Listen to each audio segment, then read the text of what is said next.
Hi, my name is Daniel Sokolovsky, and I'm the co-founder and CEO of Warp. I think we're starting to see a lot of change in logistics policy and technology happening recently. From a policy perspective, you have the US Department of Transportation that recently introduced its FLOW program, and it's really showing that supply chain resilience and supply chain efficiency is something that's crucial to our, US border security as well as other governmental measures.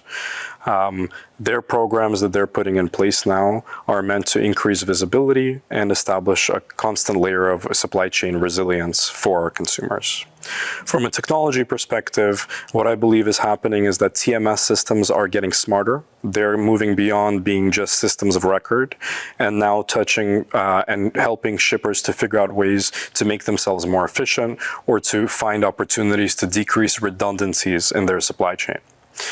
At the same time, technology on the carrier side and that of the service providers is evolving and making them have a significantly easier time to absorb the demand that's coming from the shippers and consumers while processing it with fewer headcount and less people in the organization.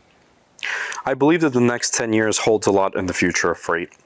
There are a lot of things happening from a hardware automation perspective, from software evolution and upgrades that really can make an impact on this industry.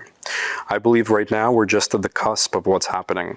We're recently starting to see massive developments happening in vehicle automation, digital infrastructure for supporting pieces of the industry, as well as changes that are happening on the warehouse floors themselves. I believe that the combination of the innovation that's happening within the four walls and outside of them is about to really dictate what we see 10 years from now in the future of logistics. We've created a really great digital infrastructure that allows us to build a lot of things on top of it. When we think about hardware automation from new software tools and technologies that are coming out, our ecosystem of applications that we've developed internally allows us to really take those core elements and build upon them as much as we want to. When we think about our driver apps, cross-dock dashboards, or even our own customer toolkits that we've created, we really think about utilizing that ecosystem to its full level of capabilities. And as we prepare for the future, we really want to be able to incorporate those individual pieces within our total infrastructure. Modern day shippers are looking for flexible LTL providers that are able to accommodate their evolving needs.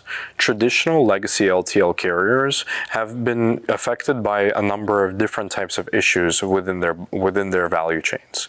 A significant one is damages and delays. We are always going out and seeing shippers who are coming to us away from legacy LTL providers complaining about a significant amount of damages to their freight. The lack of visibility is also concerning because many of them are unable to identify where those damages are happening. From a delays perspective, right now transit times are typically set directly by the LTL carriers by themselves. Shippers are forced to choose between different carriers if they want to go out and change the speed of their shipping. With Warp, they're able to get the flexibility of changing time in transit while going out and still preserving that dedicated level of service that we're able to provide to them. The problems with FTL are just that. When you're booking a full truckload, you pay for the cost of the full truck. What are the odds that somebody's always running their trucks completely full at all times? When there's space available in a truck, that presents a lot of opportunities for consolidation. Shippers are able to save pretty significant amounts of money by consolidating multiple orders together, not just the ones that are going through their own network, but really taking advantage of a shared ecosystem like Warp to really be able to match those loads with other shipments that we have within our network.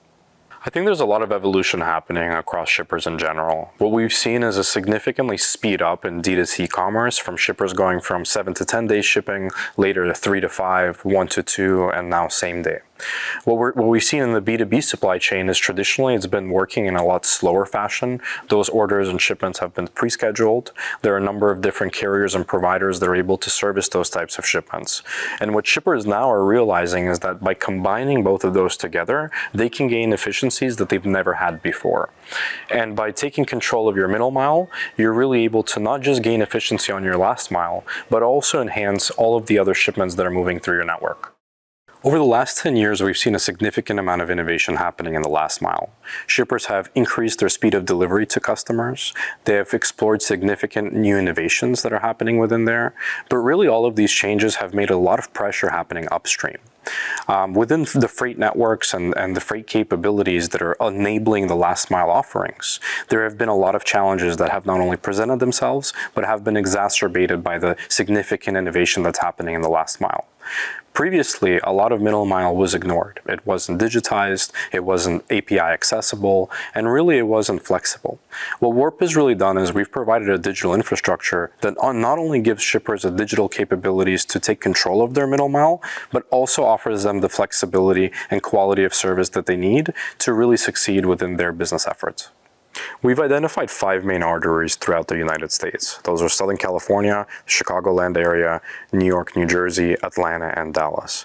We've already solidified our local presence as well as our market-to-market presence across those lanes, and we're starting to branch out to other regions within and around those areas. We've also expanded into the Canada market, offering up 2 main metropolitan regions within there, and we're starting to think about our expansion plans into Mexico. Our end goal is really to be able to connect the North American freight market and offer the shippers the flexibility to move their freight in between all 3 of those countries. We've really been able to incorporate a couple of the elementary signs of AI within our system. Things like appointment booking, tracking, customer service have been some of the lower hanging fruit for us to be able to utilize AI for. What we're starting to develop and really take advantage of our engineering capabilities is to start pushing our system to start doing the work by itself. And within there, we're utilizing AI as well as other machine learning and LLM types of modeling to really be able to understand the data, to decouple the different activities that we identify within those data structures and be able to not just enhance them the way that we would as humans, but be able to really take that to the next level and run constant optimization on these freight networks. A lot of the freight that our customers are shipping is actually originating from overseas.